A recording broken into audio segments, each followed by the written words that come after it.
Hi, and welcome along to the All Guns Blazing podcast with my man DT in the building. How you doing, bro? I'm good. I'm all right. Yeah, happy? Yeah, do you know what I am? I was really disappointed after the Leicester result. But do you know what? Now I've had time to, digest it and look at the bigger picture. I'm relatively happy. I am. It's a weird feeling to be angry at dropping points because we played so well.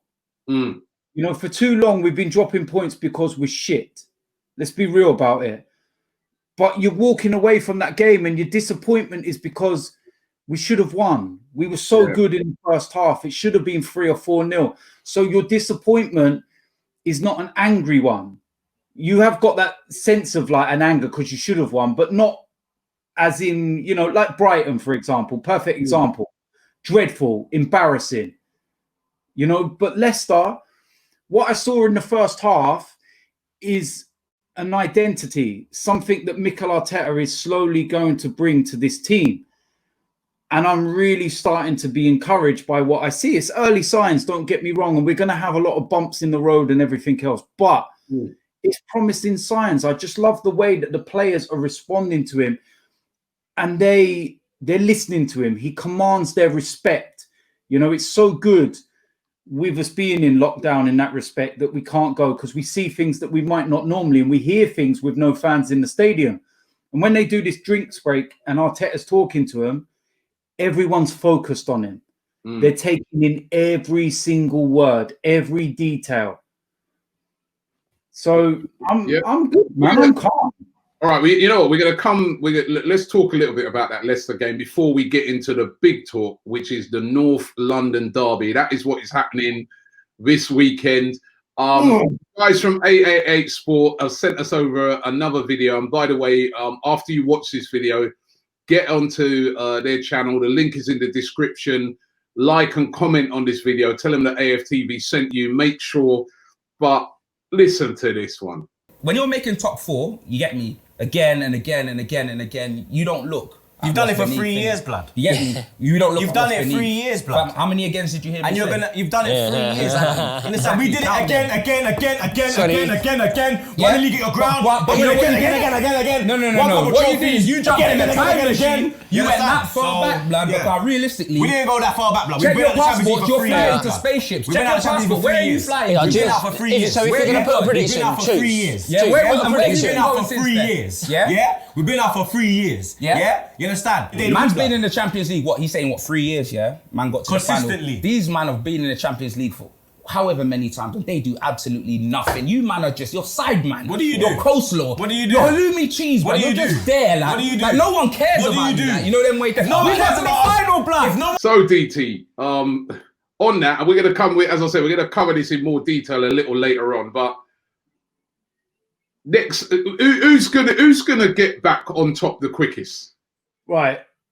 Let's put this to bed straight away. When have Tottenham ever been on top anyway?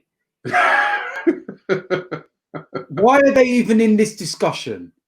I can sit here and take it from a Chelsea fan, from a Liverpool fan, a United fan, and a Man City fan. Tottenham, what are you trying to talk to me about? Why are you trying to talk about the promised land and getting to where you want to go? Expressions has never watched his team win a league title in colour. Black and white. Back in the day. Do you know what I mean? This is like, I think even when Tottenham won the league title in 61, they weren't even a North London club. They were a Middlesex club. And they didn't become a borough of North London until 66. So stop talking about us being the travellers of London and moving over from South. We're in North London before you, and we run North London. We dominate North London. And that's as simple as that about, no, don't give me this shit about being on top, man. No. Listen, we're gonna hold the North London talk because we're gonna get back to it. But the link's in the description. Please, you guys, jump on that and let them know. Let them have it on this one because I'm sorry.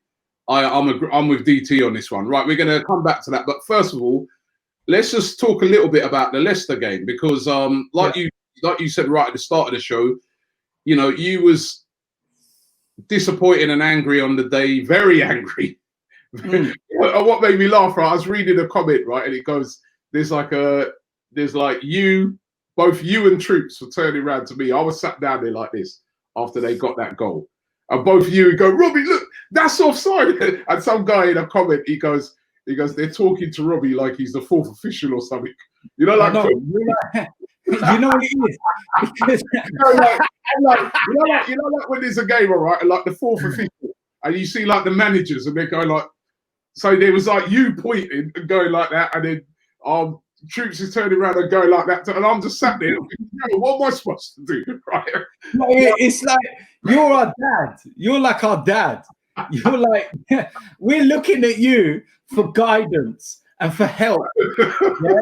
You know, like, you know when you're growing up as a kid and that as well, right? You always turn to your father for help.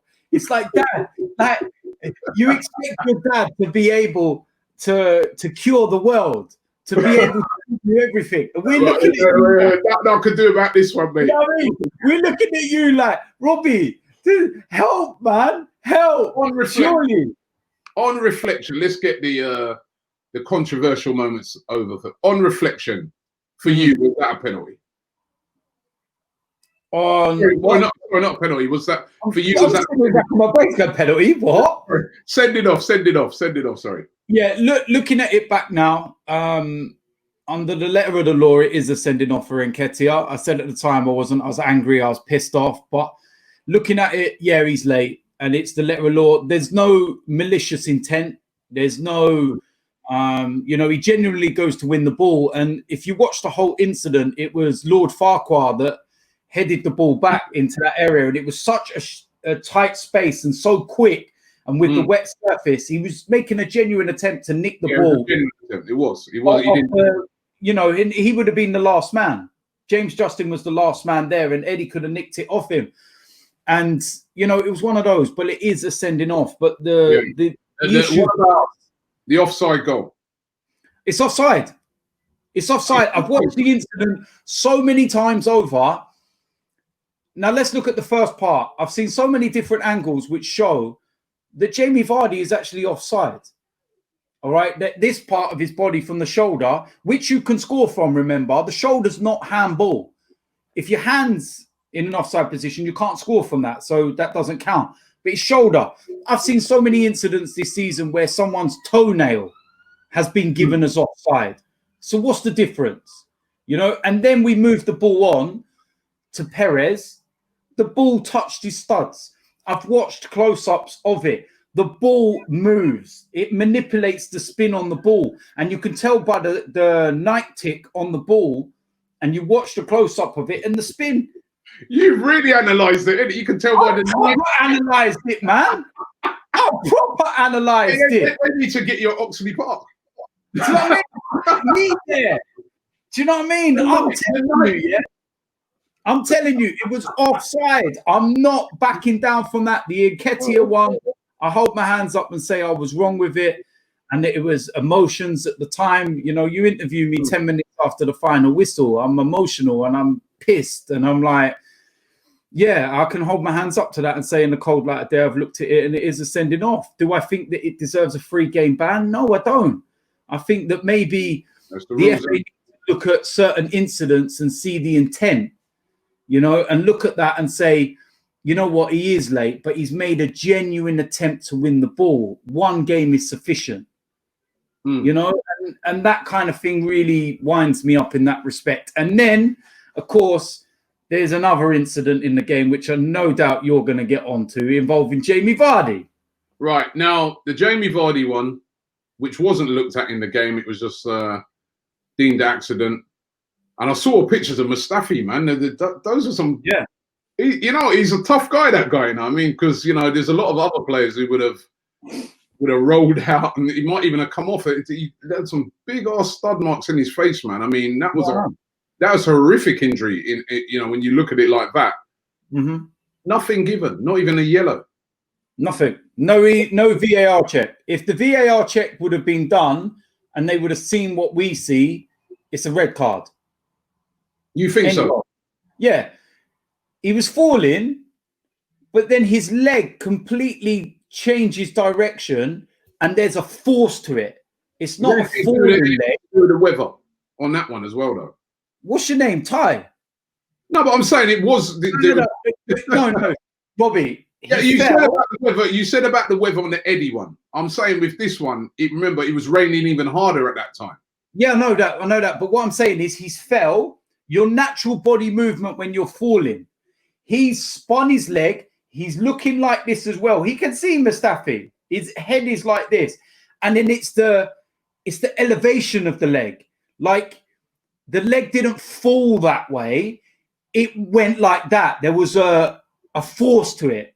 Do you get what I mean? Like when you're throwing like a punch or you're giving someone a backhand, it's like there's a snap to it. Do you get what I mean? That's what it was. It's a red card. All day long, it's a red card. And the fact that it didn't even go to VAR, do you know what I mean? When the hell did Kung Fu be allowed in the Premier League? Because that's what it was. Do you know what I mean? All you needed was to put some Bruce Lee sound effects over that. And that's it. Hey-ya! And it's just like, that is it.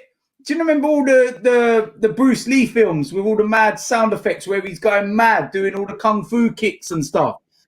That's literally that. That's the only way that I can describe that kick. Because that ain't for a football pitch, man. That's a spinning roundhouse. Jean-Claude Van Damme would have been proud of that. You know what I mean? The referee, I found the referee in the game was very inconsistent. He allowed Johnny Evans, Sionchu to get away with so many fouls, right? And so I thought that he was so inconsistent in the game. He did get those big ones right. I'm still on the Vardy one. To me, if you should be looking at, I think VAR should at least have looked at it. It should at least be looked at. It's just like, well, no, it was a complete. What's the difference, really? They're both.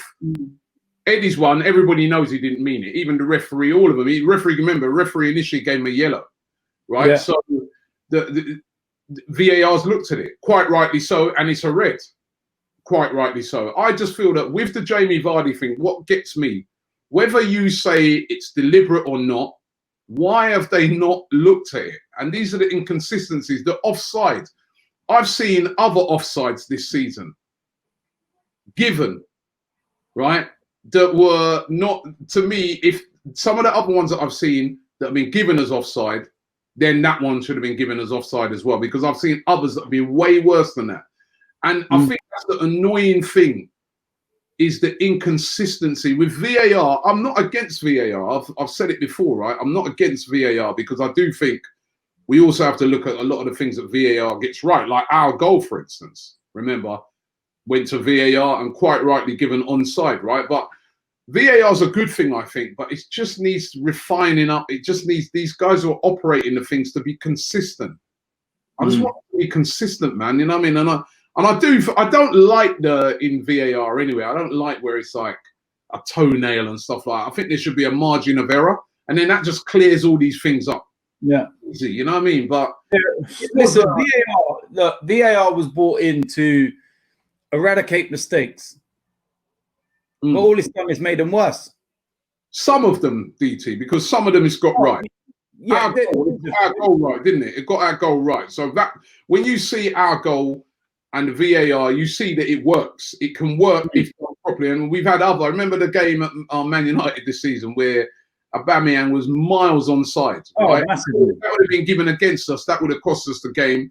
Yeah. So in a lot of instances it works, but then there's a lot of other instances where you're like, yo, what's going on? And it's usually, it's not the VAR itself, it's the people that are controlling it. And there needs to be consistency behind it. But just going back to the game in general, I agree with you. You know what I mean? It was very frustrating in that Arsenal in the first half played, I wouldn't say so much in the second half, but in the first half, we played really, really well. And we should have been out of sight. Everybody who's watched that game, even neutral fans have said the same thing.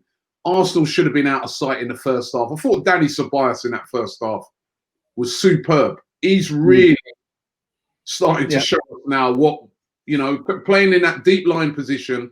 Some of his passing in that game was unbelievable. The pass that led to the goal. There was a couple of other passes he done in the game. That's what we want to see from him. But he was controlling the midfield. He's been controlling it for a couple of weeks. I remember you asked me a few weeks ago, would I be open to keeping him? And I said no, because based on he had, you know, one good game. But as the weeks have gone on, or like the games have gone on, should we say, not even weeks, they're coming so fast, the games at the moment. I'm seeing consistency, and I'm seeing a clear direction into the way he wants to play and what Mikel Arteta's doing with it. And I'm seeing the Dani Ceballos that I see for the Spain, you know, under 23s, was it, or under 21s in the Euros where they won. And the kind of player that we were told we were getting from Real Madrid. You know, and we saw it against Burnley, the second game of the season, first home game of the Emirates this season. And then we've not seen it since. And Arteta clearly likes him.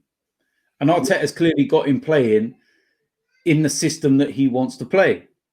And if Mikel Arteta is already doing that to him within the space of a few weeks, you imagine what happens in a few months and with better personnel around him as well. I'm wondering as well, I wonder what he'd be like a bit further forward as well, because I'm just thinking ahead now, right? And I'm thinking, right, let's just say, for instance, the summer came and Arsenal did land Partey, say. You presume then it'd be Partey and Xhaka as the two deep line players, right? Yeah. Our formation 3-4-3, that is not what we're going to go with for the future under Mikel Arteta. That is not his formation. He's simply gone with a formation that's working and doing what he needs to do right now. And then when he can bring in his personnel, that's when I think we will shift things up and we will be near enough a 4-3-3 kind of formation. And you know, there is room for Ceballos. You know, if you had a three in midfield, for example, you could have a Xhaka, Partey, you know, Ceballos. Yeah, that's what I'm saying. Him further forward. And then if he could be that guy who does what Ozil used to do. And, you know, I'm just thinking that because, and he would save a lot of money because I'm sure Arsenal wouldn't be looking to buy him. It'd be another loan. If he's got a good relationship with Arteta, they're both Spanish, obviously, that might help.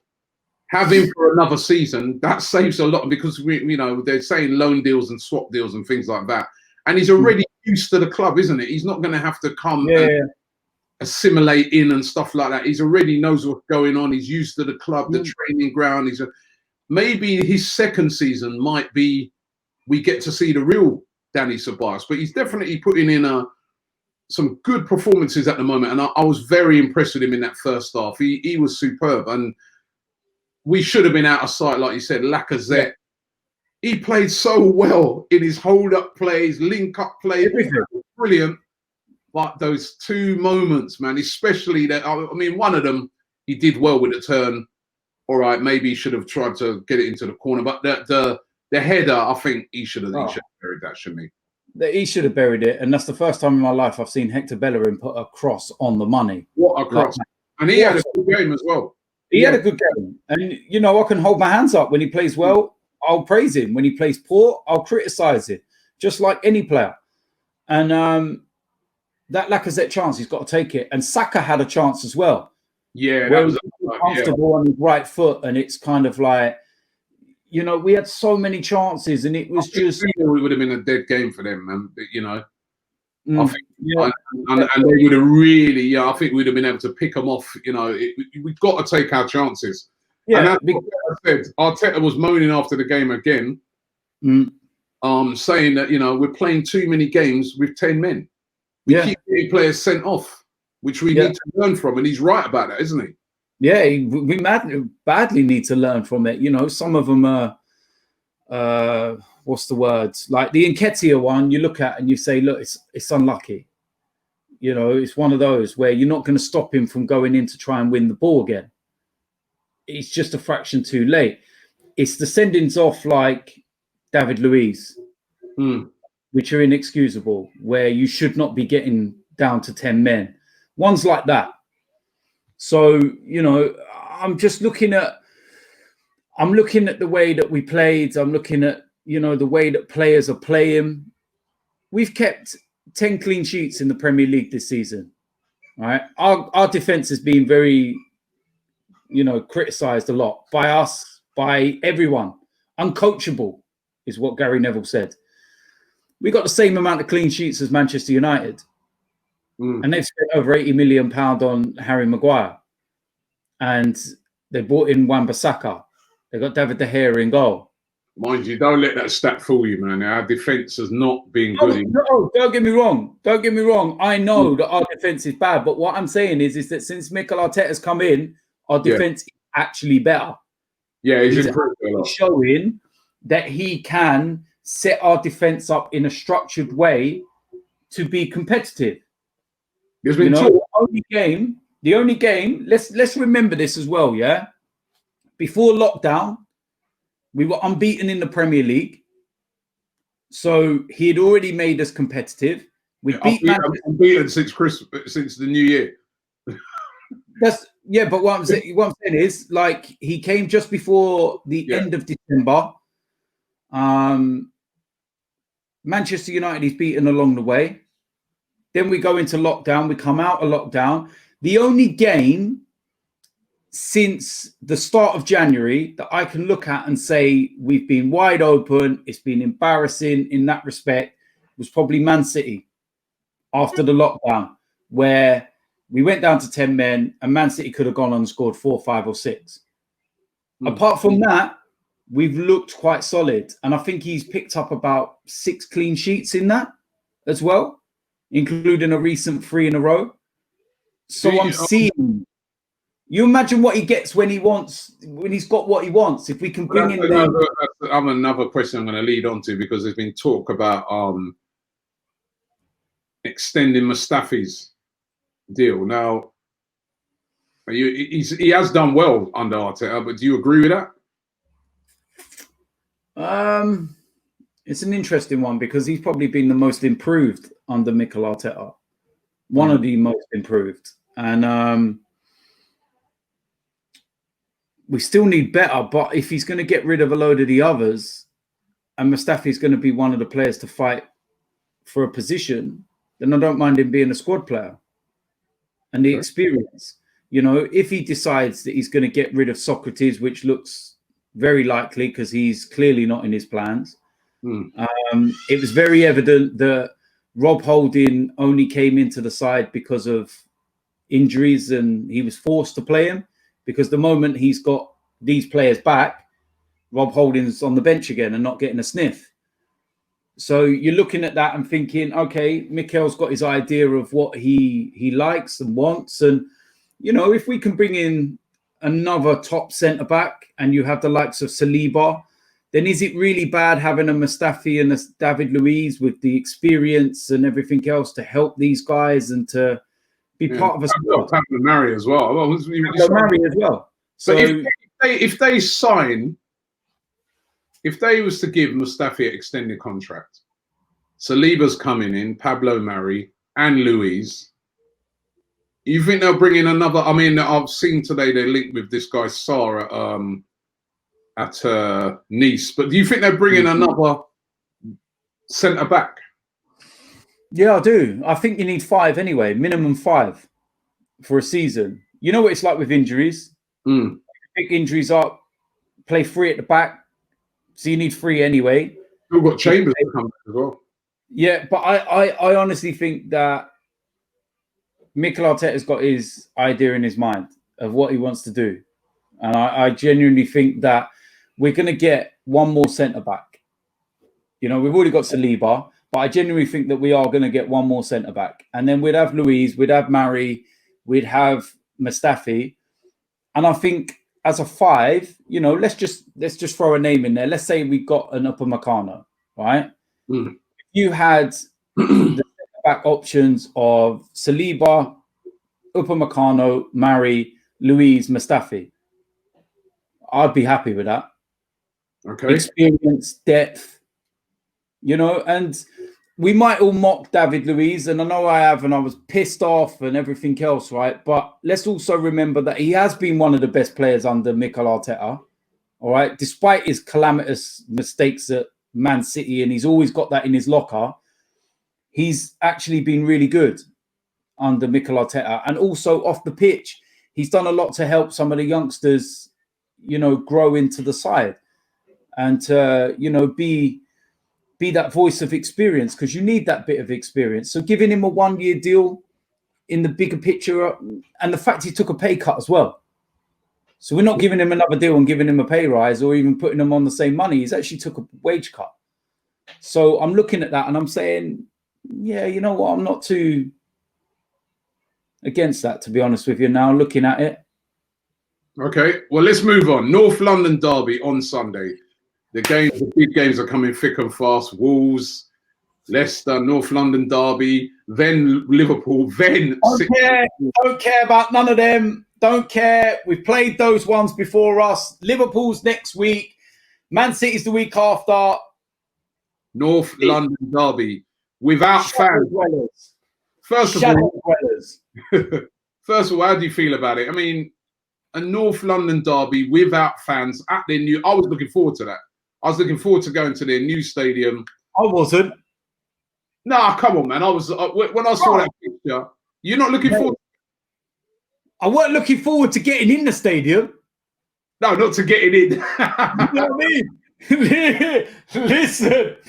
Although I've been told by West Ham fans said to me that it's actually a bit safer now how they've done it. It ain't safe for us, man. Listen, you see me, yeah, me especially, yeah. I've got a massive target on my forehead, a big red target on my forehead, which says attack. They're dying to get their hands on me. Oh, mate, I'm telling you, walking down Tottenham High Road has been some of the most emotional experiences of my life. I don't even want to say on camera some of the stuff that's gone on down that high street on match days. It's running the gauntlet, isn't it? It's the gauntlet of getting down. That's what it's called, running the gauntlet. And it's like, I was genuinely thinking about wearing a disguise. I'm not even, Robbie, I'm not even joking, man. Like Ty, you seen him when he shows up at the North London derby, he hasn't got none of his colours on, or he's got it all on underneath him. You don't recognise him. You're like, who's that? No, but the problem is, Ty's just got one of them faces. And the thing is, he wears the identical clothing to his Arsenal clothing, but just non-Arsenal clothing. So he's got the big long jacket, he's got headphones, he's got a woolly hat. Just because it hasn't got Arsenal on it doesn't mean they don't recognise you, Ty. They still know it's you because you're still bowling down the road with your glasses on, you've got your headphones on, your woolly hat, and you're just trudging off down the road. And it's Ty, man. He cracks me up. I remember years ago, right? It must have been, I'd say it's more than 10 years ago now. We was at a game at White Hart Lane. And I remember at the end of the game, they used to keep you inside for a bit. And we came out, and this is when I could actually mix in with the fans and just pretend to be one of them. Do you know what I mean? Walk down Tottenham High Road at the end of the game, staring at, looking like I'm looking for Arsenal fans. Just blend in. Do you know what I mean? So nobody notices. It's like undercover. And then like Ty was there in all his full Arsenal gear. And do you know Pat and everyone from the supporters club? And they were saying to him, Ty, you cannot go outside. No, I'm going outside. No one's stopping me. No, I'm going outside. And the stewards and that had to hold him inside the gates at White Hart Lane and stop him from going out because he would have got killed. He would have got lynched out there. People, they just don't understand it. For all of the foreign fans that are watching, and we've got so many throughout the world, I cannot even describe to you what the feeling's like. It's just the most hostile. Like the Tottenham fans, and it's the other way as well. We're the same with them, yeah? There's just this venom, this kind of, I can't describe it, man. It's amazing. I get shivers thinking about it because I love it. I remember one year I went, right? I went to the game, yeah. This was long before we did AFTV. I'm trying to remember which game. It was a night game. Was it the? Oh no, that you would have been around then. I'm thinking of the Flamini goal, the League Cup game. No, Flamini goal, yeah, Flamini goal. I got hit in the head. Yeah, with the advertising boards. That's when the Arsenal fans were breaking off those hoardings at the top and throwing them. Right, and one of them threw it down and hit me right in my head, man. Cut my head as well.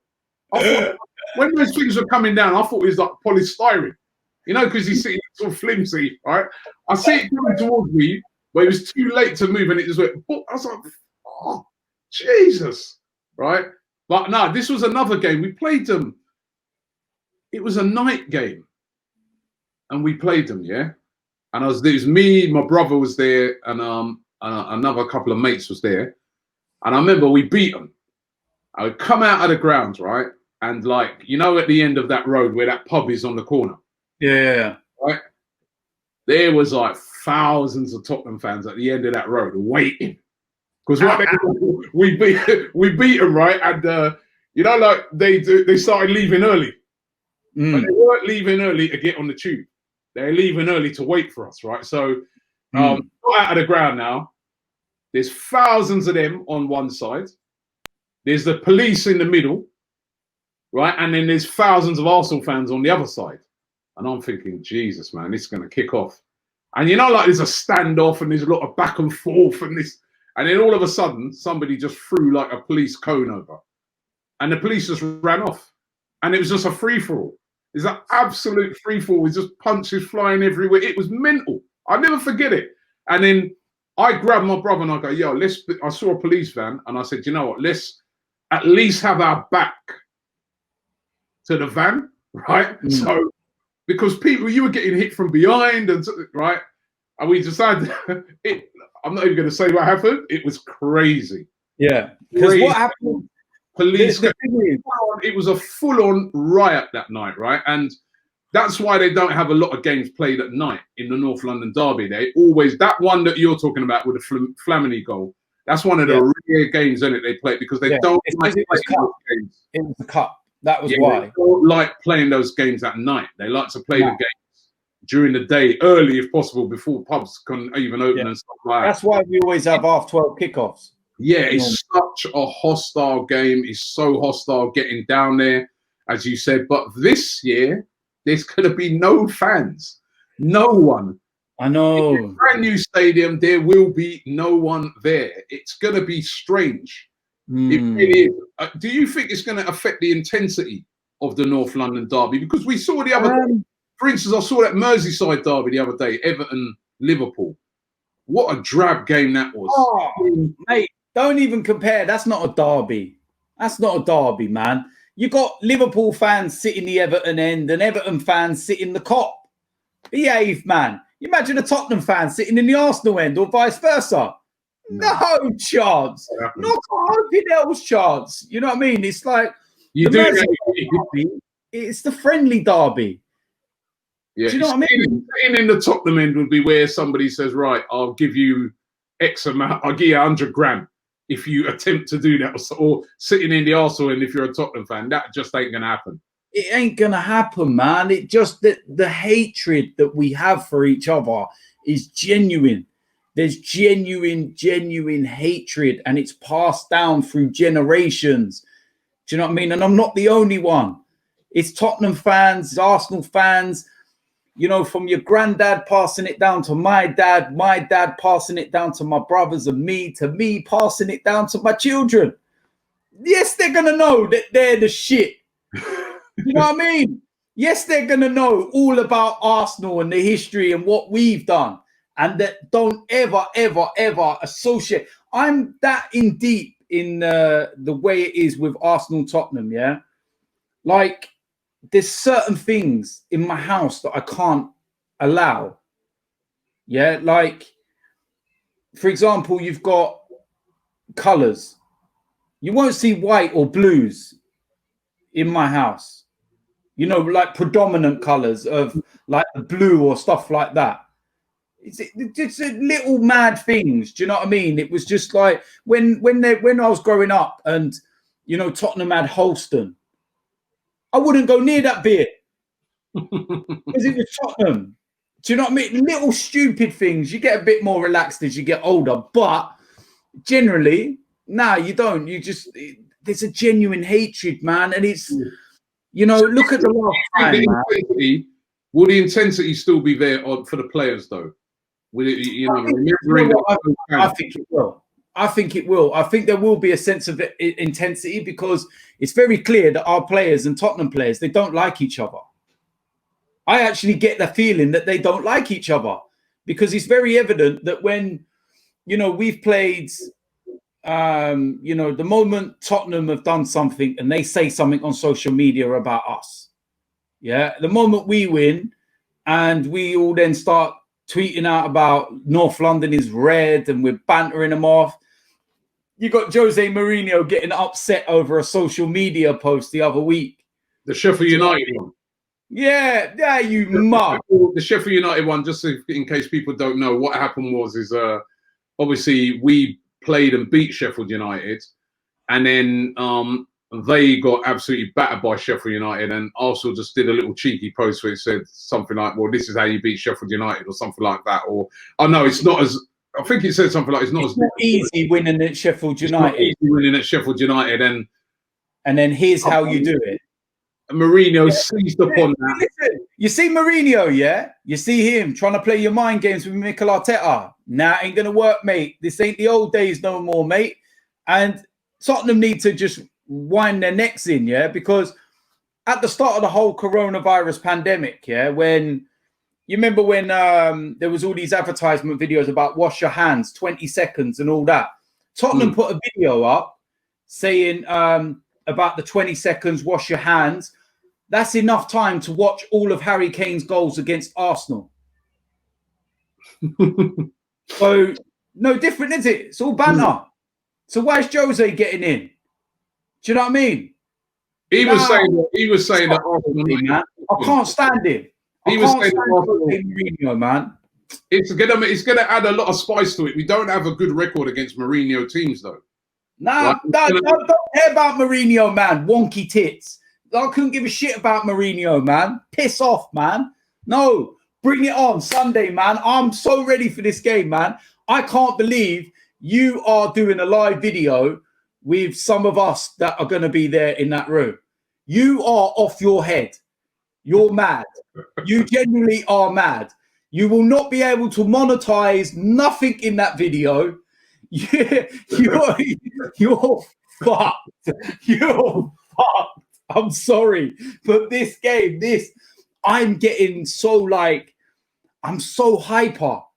Like when I think about this game, I'm going to get people in the comments saying that I'm taking coke. I'm that hyper. You know what I mean? This game, Robbie, come on, man. You know what this game means. What about, right? What about, though? Going back to it, the comments that I've seen from Dele Alli, and also I saw a recent one from Trippier as well, where both of them said that for them, the North London derby is no longer the big derby for them in London. It's Tottenham versus Chelsea. Did you see? There you go. There's your ammunition as well. And they just have the same mindset as what Expressions has with his 888 Sport videos. They seem to think that there's something they're not. They seem to think that they're this club that are here, that like they're the pinnacle. You've had a golden era and you still can't win a trophy. We've had one of the worst 5 years in the history of Arsenal, 10 years, and we still win trophies. You're not even in the same league as us, man, in terms of what you've achieved. We've won as many league titles at White Hart Lane as they have in their history. Simple facts. All they have as an argument is either you're from South London. We won a title first. or like a trophy first. That seems to be their big thing. Oh, we won the double first. Oh yeah, whoopie-doo. What do you want, a fucking Blue Peter badge? Do you know what I mean? It's like, do you want to put that in your trophy cabinet as well? Don't get me started on this team because they're shit. Even their badge, it's a chicken on a beach ball. About that. Come on, man, get out of it. You look at everyone else's badges, man. You got like Red Devils, you've got cannons, and you know Chelsea's a lion, and then you got a chicken on a fucking beach ball. Piss off, man. Absolute shower of shite. Can't stand that club in any way, shape, or form. People genuinely don't understand my thoughts and emotions to this. Some people might not get it. They might not see Tottenham as the big game for Arsenal. They want us to, you know, whatever it might be, Man United or anything. But to a lot of us, because of the way we've been brought up on this rivalry, and you can go ask any other fan from any other part of the world that has a rivalry. Go and ask River Plate, Boca Juniors, what their intensity levels are like when they play each other. Go ask Rangers or Celtic, or, you know, where did we go that time with Red Star and Partizan? You know, this is what rivalry's about. This is it. And I'm not the only one. There's Tottenham fans probably doing a podcast just like we are, going, you see them Arsenal wankers, and they're going mad. They still can't get over the fact that we took their best ever player, one of their own, Sol Campbell. They still can't get over that. They can't get over the fact that the only time Harry Kane celebrated a trophy parade was at Arsenal's. Get out of it. Nah, Harry Kane sprayed his hair red to look like Freddie Ljungberg. That's facts. Facts. Facts. You know what I mean? Facts. You know what? I also like agree with you on that. When Dele Alli, and I saw Trippier the other day coming out and saying the same thing as well. Oh, you know, no disrespect to Arsenal fans or whatever, but for me, I know he did say, he said he knows for the fans that's, you know, even he acknowledged the Tottenham fans, for them the bigger game is beating Arsenal, yeah.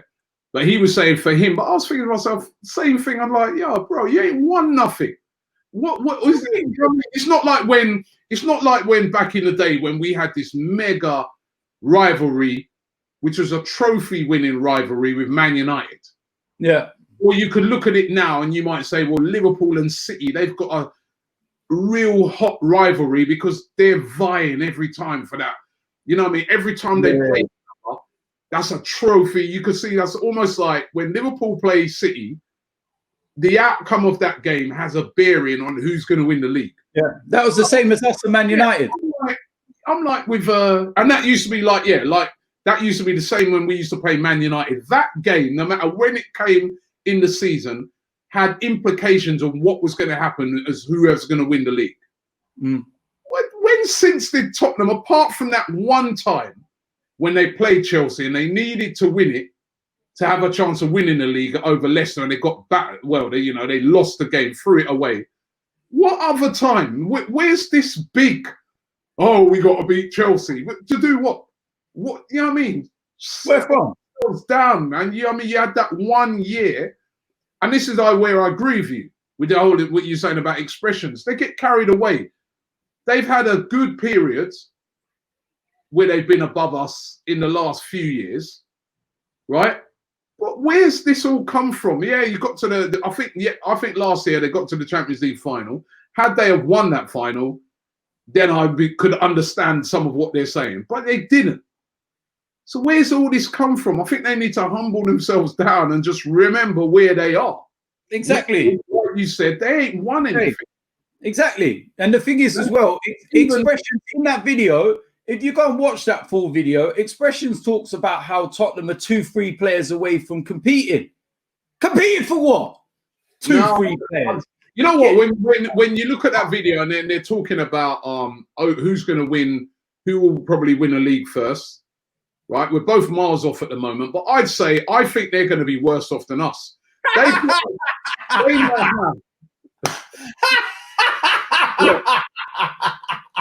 Who's going to win it? How can you even have Tottenham in a discussion over who's going to win the league first?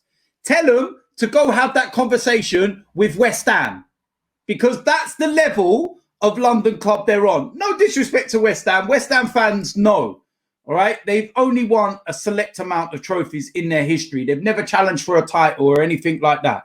So go and talk to them on their level. Don't talk to us about who's going to win titles first. You've never been in a title race. Even that one you mentioned, Robbie, they were still miles behind Leicester. They finished third in a 2-horse race, for fuck's sake. How? The Spurs have never, ever, ever, ever, ever been in a title race. I had this argument the other day, right? And I said it, that in the last 25 years alone, right? 25 years, okay? Arsenal have never finished outside of the top 6. Never. Despite us having an awful 10 years or so, or whatever it might be since we've gone to the Emirates and whatnot. And then Manchester United was 1 or whatever it was. In those 25, I think Tottenham was about 15, I think it was, or something. They've had seasons when they're finishing 13th, 14th, whatever it is. Fuck off. Get out of the conversation, man. Get out of the conversation. The other thing is, right, looking at it a bit even deeper, right, like they've got this new stadium now, right? And I think the coronavirus thing obviously has come along at a terrible time for everybody. I think this could hit them harder because they got that to pay off. They're trying to work on a self-sustaining model. They've got to pay. Yeah, good luck with that. We know what that's like. They got to pay for that stadium, right? And I'm just looking at Tottenham at the moment, and I'm thinking all the revenue streams that you hope was going to come in, American football, all this and that, you're not going to get that at the moment, and you're not going to get that for a while. The content that they had booked and all the plans they had for that stadium. I mean, the American football thing at the moment, when are they going to resume any of that? Remember, that stadium's been built with separate changing rooms for that and things like that. That's how much emphasis they're putting on that. So they're not going to get an income from that for a while. If they don't win, if they don't compete for the league, say, next season, I can't see Harry Kane staying. He's already been making some funny noises about... Yeah, he's already in his prime. He's, 27 and he's won nothing. What's he got in his trophy cabinet? I can't see him staying if they don't win next year. You know what I mean? A guy... No matter what we think of Tottenham or whatever, we all begrudgingly admit that the guy is a top world-class striker, right? And he can go anywhere. They're going to find it really difficult to keep hold of him. So if you're looking at going back to that video, to me, I think Arsenal will rise back quicker than Tottenham will, because I think they've had their great seasons, and also I think Mourinho, even though he's got a great record against Arsenal, I think we're looking at a manager on the way down, and then we've got a young, hungry manager. I remember I'd done a show on Sky with expressions at Christmas, and he was going on trophy Mourinho. He was calling him, and he was laughing at Arteta, and I said, listen, Arteta is a young, hungry manager. We don't know yet what he's going to do.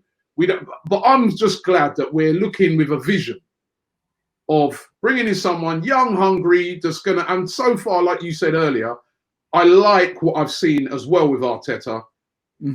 See what he's done with the team. He's got a vision. You can see it. If he gets better players, this is where the board have really got to back him. Yeah, I can see Arsenal progressing a lot more than Spurs. With Spurs, I can only see problems for them. Problems in Harry Kane. How's he? Come on, he ain't going to stay. He ain't going to stay there. He isn't. What does he want? Well, if he wants to win trophies, he wants to win trophies. He has to. Even sometimes you're speaking to Tottenham fans sometimes, right? My neighbour's a Tottenham fan, and even sometimes when I'm speaking to him, he's like, you know what? If he goes, I wouldn't blame him. That's what he's saying to me. He goes, I wouldn't blame him because he's not a kid anymore. We get it. He's not a kid anymore. He's 27. Tottenham, their stadium cost over £1 billion, right? Let's have it right. They had to try and furlough their staff already, which was the first sign that they were in problems. And then they've just gone and taken a huge loan out from the Bank of England. Do you know what I mean? Tottenham are on benefits. That's what they're on. Tottenham are on benefits. Every week, they have to go and sign on. All right? They have to go and get in a queue and sign on. Tottenham are on benefits. They have to go and ask the government for a budgeting loan, a crisis loan. Please, sir, can I have some more, sir? No. And you think this team's going to compete and they're going to spend money? Are you mad? They're going to get rid of Harry Kane and then they'll have a bit of money to spend. But some of that will go away on what they need it to. And then they might try and reinvest in the squad a bit. Where are you going to replace Harry Kane's goals? Go on. Where are you going to replace his goals? You ain't going to be able to replace his goals. What are you going to bring in? Troy Parrott. Get in the bin. Don't talk to me. You're going to find out just how difficult it is when you move into a new stadium. And Corona's come along at the worst time for Tottenham. Yeah, I'm telling Tottenham fans now, and I've spoke to mates of mine that sadly support them.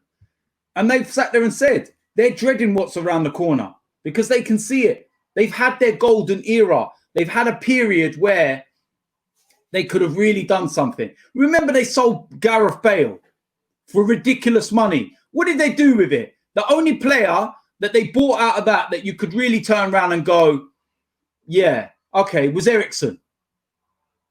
And then they sold him. He's gone now.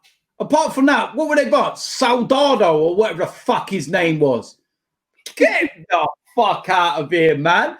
Your club legends are Vinny Samways and people like that. You pricks. Get the fuck.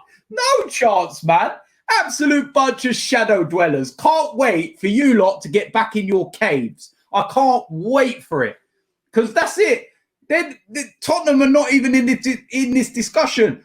People like you go and speak to Manchester United fans, even Chelsea fans, Liverpool fans, whatever it might be. And they might banter us and they might find it funny that we're going through the situation we're going through. But they've been through it as well. Liverpool have just gone 30 years without a league title.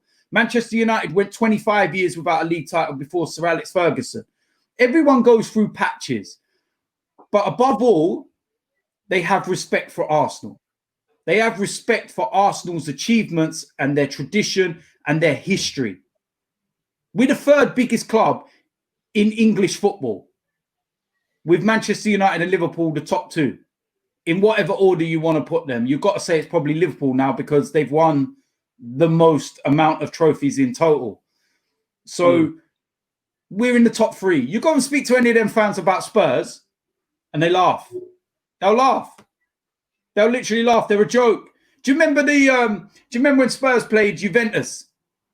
And is it Chiellini, the defender? And the interview that still gets recycled and used now. And he said, we know about Tottenham. Tottenham have always had this tendency to bottle it, basically. You know, everyone knows. That's what Tottenham are. Bottle. Absolute shadow-dwelling wankers. Can't wait until you're back in your shadows. Arseholes. Can't stand the club. Load of shot. I think it's probably after this podcast comes out, you're very fortunate that there's no fans there on Sunday and that you haven't got to make your way down there.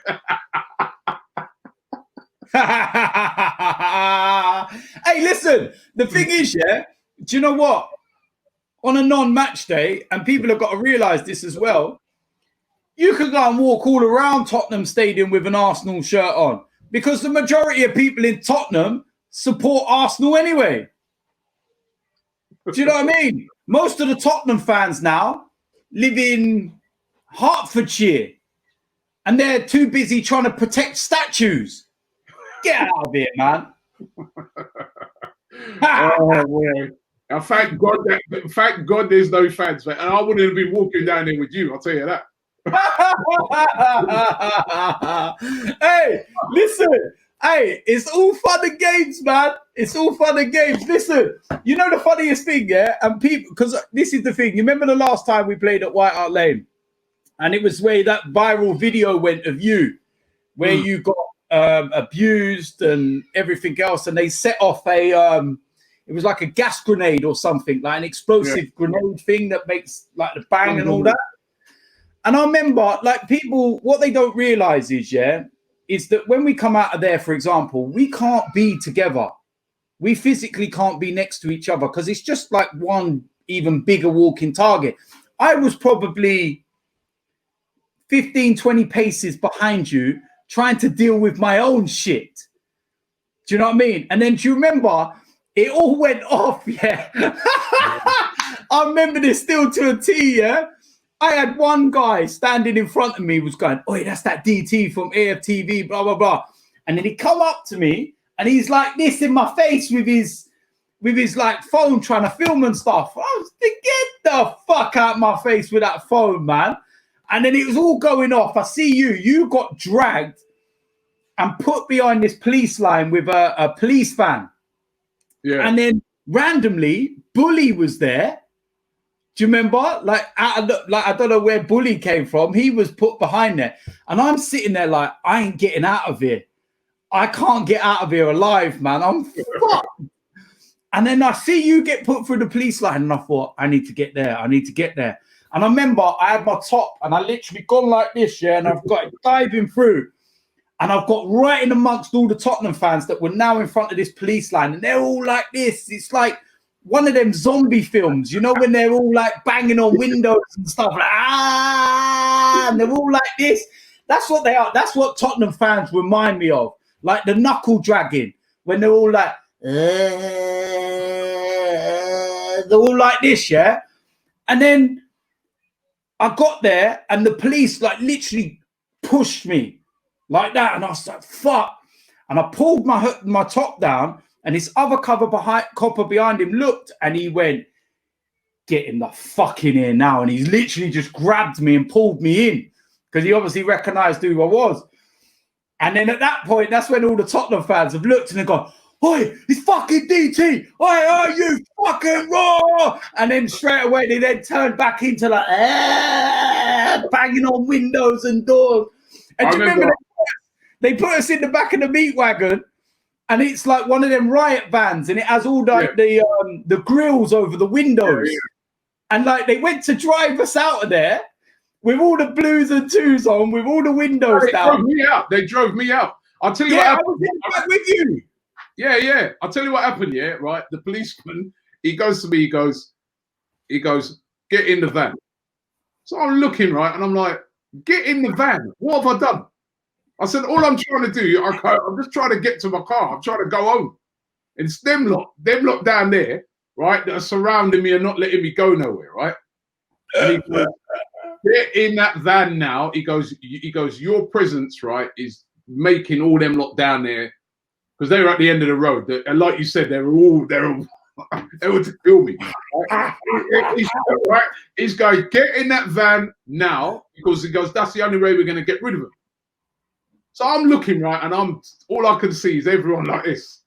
You know, it's like everyone's filming. I'm thinking to myself, it's going all around the internet. I go, I don't want my dad getting no video of me getting into no meat wagon like I've been arrested. I was going, no. So I said to the policeman, "Nah, man." I go, "I ain't done nothing, right? I'm not getting into no police van." So next minute it's going all around social media like I've been nicked. I said, "No, I'm not doing that. I haven't done anything. I'm not," right?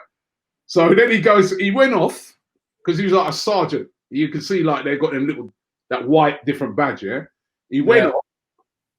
Then he came back to me, right? A couple of minutes later, and he goes, "If you don't get into that van, you're nicked." I go, "What? Me?" He said, "I'm not going to tell you again." He goes, "If you don't get in that van, I'm nicking you." So I was like, "Geez." I said, "Oh." Yeah. So I got in the van now. And then when I got in the van, then he was talking to I got in the van and I sat down and I was really pissed off, you know, because I'm thinking, what have I got? What have I done? And then he got into the van and he goes, "Listen, I'm really sorry about it." To be fair to him, you know, he's a nice guy, but he goes, "I'm really sorry about that." He goes, "But the only way we're going to get rid of those mugs down there," he goes, "is by you getting in the van." And then he goes, "Look at them." He goes, "Those ain't proper Tottenham fans anyway. Look at them. They're just a bunch of hooligans." And then he goes, "The funny thing is," he goes, "a couple of weeks ago when Millwall came down here, He goes, I didn't see them all there waiting then, were they? They were gone. And he goes, now, just because one little easy target, he goes, anyway, he goes, my son is a big Arsenal supporter. He goes, can I take a picture with you?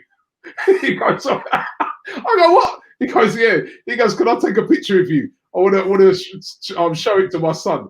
So he took a picture and then he dropped me back. He then respected the police guy, man. Remember, because he drove off, he dropped Bully off first, then he dropped me off at my car and where my brother was. And then because he goes, they were still, those guys, they still weren't dispersing. So he said, oh, where's your car? And I told him where my car was. He goes, yeah, come, I'll drop you. And you know what? That's where we done our interviews. We got dropped off at your car on that side street. And me and I can't remember. We did the interviews up near Broadwater Farm. Yeah, we done the interviews. And then I remember, because the funniest bit about that as well was because when I was on the other side of the police line, my brother was on the opposite side in the middle of the Tottenham fans, and nobody knows him at all. And this is the funny thing. I went to get in the van and I completely forgot. And I turned around to him and I went, oi, drive the car up the road. I'll meet you there. And then we'll turn around and look like, what? I used to be able to go to Tottenham back in the day when I used to go, because I used to work in Tottenham. I worked in Tottenham, right, for a number of years. So I knew Tottenham really well. I knew the High Road well. So I remember back in the day, I used to go, where I used to work when I was doing my surveying thing. I was working with this housing association at the time. They had like an office, right, just opposite the police station on Tottenham High Road. So I used to be able to go, I used to drive my car, I used to park it at the office, so free parking, and then I just walk down the road. Obviously, I didn't have colours on. I just walked down the road, and you know that Tottenham's a very multicultural area. So I used to walk past, I'd be breezing past Tottenham fans. I reckon that they just thought, yeah, it's just a black guy who lives around the area, right? And then as soon as I got to that road and you turned to go to where that pub is, that's when they'd look and go, yeah, he's a gooner. Right? By that time, it's too late because you're safe. And then after the game, right, apart from a couple of incidents, you used to, on the whole, be able to just blend back in and walk up the high road, you know. And ever since this AFTV thing, that when I go to a game, when I went to that game, when I go to games now, I've got my colours on, man. It's just because I may as well. There's no hiding for me, you know what I mean? But at least there's no point in that. I can't wait. Listen, I can't wait. Look, whenever it might be, whenever we can go back again. I'm looking forward to it. It is. I have to be honest. I went to their ground when they had the women's game, and it is actually a nice ground. No, it's a shit. It's a shit hole. They spent a lot of money on it. Spent too much money. They should have spent money on players and bought. Do you know what I mean? What I disagree with, when I hear people saying it's the best ground in the world, it's not. I've been to better grounds than that, but it is a nice ground, right? It is a nice ground. You have to admit, it's brand new, isn't it? And it's the same people who built the Emirates that more or less built that. It's just That's why it looks very similar to the Emirates. Very similar. If you look at the curves in the corners and everything. Look inside, it's very similar, you know? You know what I mean? Prediction. You know the best bit, can I just say as well about how dumb Tottenham fans are, right? They've actually got a part inside the stadium where they've actually got a plaque that shows where the centre circle used to be for White Hart Lane. And it's in a part of the stand. And you can stand there, take your photos with it. A bit like the time capsule sort of thing that we have at the front entrance. Hold on a minute. Didn't Thierry Henry and that celebrate with a blow-up Premier League title on that centre circle? Cheers for letting us know where we won the league, boys. You fools. Predictions for the game. I'm going for a win. I just think that we're in the stage now where we've got nothing to lose for the rest of this season anyway. Yeah. You know what I mean? I genuinely think that we can try and implement our style, try and be strong and be disciplined. And what I do like as well is that Mikel Arteta will know what this means because he's played in the North London derby. Yeah. So I'm hoping that he's able to add a little extra to the players, even the ones that probably do know what it means now, that little bit more. So I'm going for 2-1. Okay, I think it's going to be a very tough game despite all the rhetoric. It is going to be a tough game. Harry Kane, they'll be fired up. It's at their home ground. You know what I mean? Despite what Dele Alli and all them lot say, they know this one, you know, they want to win that for their fans as well, just like our players want to win it for our fans. I think it'll be a very tight game. It's really hard to call. It's really hard to call. I'll go confident and go 2-1 as well. But it's going to be really, you know, because I think the fact that we've had a little bit of longer rest might help us. But what do you guys think? Leave it in the comments below. Really looking forward to it. You know what? DT's really fired me up you know, for this one. And also don't forget the link in the description for that video from 888 Sport. Get on there and comment what is Expressions talking about. Tell him. Make sure you tell him on there. But thanks, DT, very much. We're looking forward to the game. Don't forget, we'll be doing loads of content around it. We've got watch along on the day. That should be really interesting. It's a very hard game to watch as an Arsenal fan because it's so nerve-wracking. It is the toughest game of the season to watch. But hopefully, let's get a win.